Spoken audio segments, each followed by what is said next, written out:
அன்னை தமிழ்நாட்டிற்கு தமிழ்நாடு என்று பெயர் சூட்டிய தமிழ்தாயின் தலைமகன் பேரறிஞர் அண்ணா. தமிழன் தான் சொன்னார், யாரும் ஊரே யாவரும் கேளீரன். அறிவு எங்கிருந்து வந்தாலும் அதை ஏற்றுக்கொள்ள தமிழன் தயாராக இருக்கிறான். ஆனால் இடம் உயர்ந்தது என்பதாலே அது அறிவுடையது என்ற தத்துவத்தை தமிழர் ஒப்புக்கொள்ள மாட்டார். ஆரிய மாயை அகற்ற தந்தை பெரியாரின் தளபதியாய் பேச்சாயுதம் எழுத்தாயுதம் ஏந்தியவர் பேரறிஞர் அண்ணா.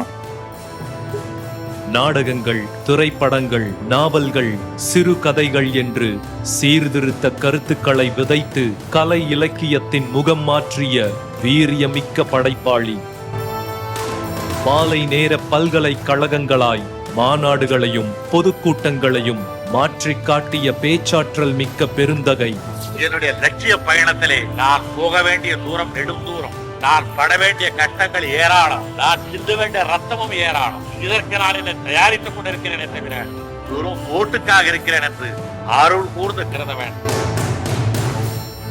முத்தமிழறிஞர் கலைஞர் இனமான பேராசிரியர் என்று ஏராளமான தம்பிகளை உருவாக்கிய அன்புக்குரிய அண்ணன் திராவிட முன்னேற்ற கழகம் என்னும் மகத்தான மக்கள் இயக்கத்தை உருவாக்கி 18 ஆண்டுகளில் ஆட்சி கட்டிலில் அமர வைத்த மாபெரும் மக்கள் தலைவர் பேரறிஞர் அண்ணா.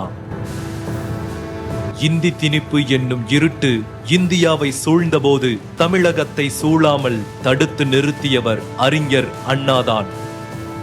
சீனாக்காரன் படையெடுத்தான், இந்தியிலே பேசியார், நாமெல்லாம் ஒன்றுபட்டோம். பாகிஸ்தான் படையெடுத்தது, இந்தி படித்தவர்கள் மட்டும்தானா படைபலத்திற்கு போனார்கள். போனவர்களிலே பல பேருக்கு இந்தி தெரியாது என்பது மட்டுமல்ல, பிடிக்க கூட செய்யாது. 1967 தேர்தலில் அண்ணா தமிழ்நாட்டின் முதலமைச்சரானது இந்திய அரசியல் வரலாற்றில் இணையற்ற புரட்சி. முதலமைச்சரானதும் சுயமரியாதை திருமணத்துக்கு சட்ட அங்கீகாரம், இருமொழிக் கொள்கை தீர்மானம், தமிழ்நாடு பெயர் சூட்டல் என்று 3 புரட்சிகளை நடத்தி காட்டினார். அண்ணாதுரை கொண்டு வந்த இவற்றை எல்லாம் மாற்ற வேண்டும் என்று கருதினாலே உடனே மக்கள் வெகுண்டருவார்கள் என்கிற அச்சமும் கூடவே வரும். இந்த அச்சம் எவ்வளவு காலத்திற்கு இருக்கிறது, அவ்வளவு காலத்திற்கும் ஆட்சியில் யார் இருந்தாலும் இல்லாவிட்டாலும் அண்ணாதுரை தான் இந்த நாட்டை ஆழ்வதாக பொருள். அன்று அவர் சொன்னது இன்று வரை எதிரொலிக்கிறது. அண்ணா வழியில் அயராது உழைப்போம், ஆதிக்கமற்ற சமுதாயம் அமைத்தே தீருவோம், இந்தி திணிப்பை என்றும் எதிர்ப்போம், வன்முறை தவிர்த்து வறுமையை வெல்வோம், மத்தியில் கூட்டாட்சி, மாநிலத்தில் சுயாட்சி என்று 5 பெரும் முழக்கங்களை அமைத்து தந்தார் முத்தமிழறிஞர் கலைஞர். இன்றும் அண்ணா வழியில் முத்தமிழறிஞர் கலைஞரின் 5 பெரும் முழக்கங்களை நெஞ்சில் ஏந்தி உழைக்கிறது திராவிட முன்னேற்ற கழகம். கழகமும் தமிழகம் நம்முடைய இரு கண்கள், கண்ணின் மணிகளே என்று தொடங்கினார் அண்ணா.